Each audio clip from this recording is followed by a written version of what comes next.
Assalamualaikum warahmatullahi wabarakatuh. Saya Sisma Sirwahyuni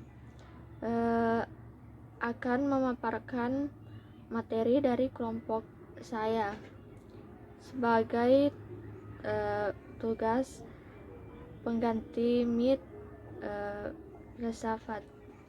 Yang pertama, pengertian ilmu pengetahuan. Ilmu merupakan kata yang berasal dari bahasa Arab.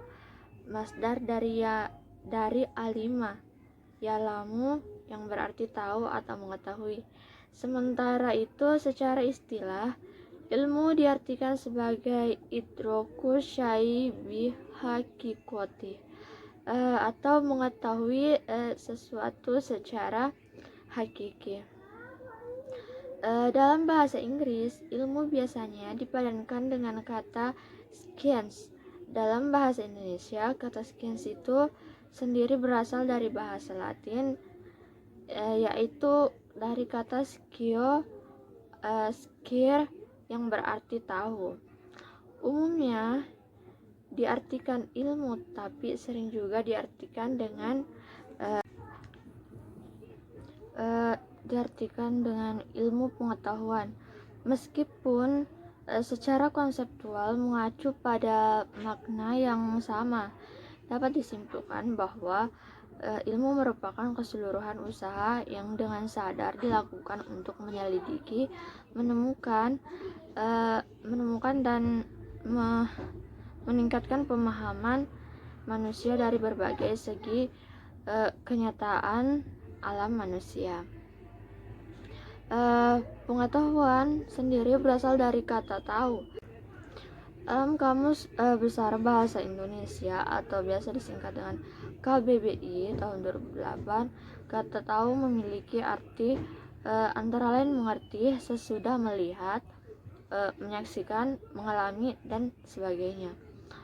Mengenal dan mengerti. Pengetahuan merupakan segala sesuatu yang diketahui berdasarkan pengalaman manusia itu sendiri, dan pengetahuan bertambah dengan seiring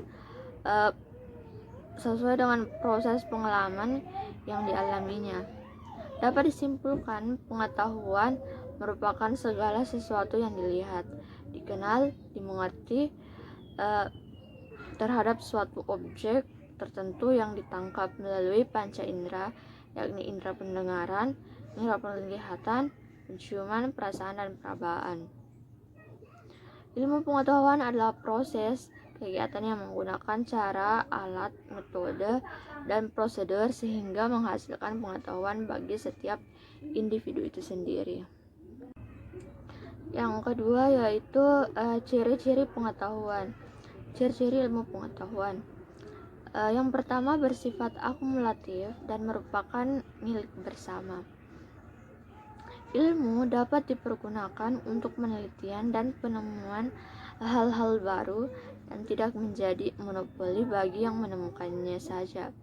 Setiap orang dapat menggunakan atau memanfaatkan hasil penemuan orang lain. Contohnya, penggunaan metode yang digunakan dalam pembelajaran tidak hanya ceramah, tetapi ada juga metode lain, misalnya diskusi, yang bisa digunakan di kelas dalam rangka mengaktifkan siswa atau mahasiswa.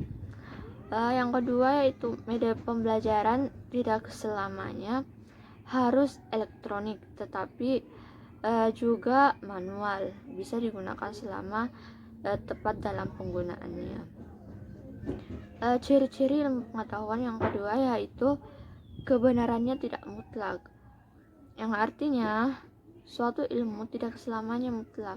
Hal ini terjadi dikarenakan yang menyelidiki atau menemukannya terjadi karena yang menyelidiki atau menemukannya adalah manusia, kekeliruan atau kesalahan yang mungkin terjadi bukan karena metode, melainkan terletak pada manusia yang kurang tepat dalam penggunaan metode tersebut. Contohnya, Pendekatan dalam pembelajaran muncul berbagai nama, misalnya pembelajaran partisipatif, kontekstual learning, cooperative learning. Yang ketiga yaitu bersifat objektif. Prosedur kerja atau cara penggunaan metode dalam menemukan atau meneliti sesuatu harus didasarkan pada metode yang bersifat ilmiah. Tidak tergantung pada pemahaman secara pribadi. Contohnya sebagai model pembelajaran muncul dengan diawali penggunaannya dalam pembelajaran, kemudian diteliti efektivitas dari masing-masing model tersebut, kemudian disosialisasikan. Sedangkan Harsoyo mengemukakan ciri-ciri ilmu itu ada 4. Yang pertama, yang bersifat rasional atau hasil dari proses berpikir merupakan akibat dari penggunaan akal atau rasio yang bersifat objektif. Yang kedua yaitu bersifat empiris atau ilmu yang diperoleh dari sekitar pengalaman atau panca indera.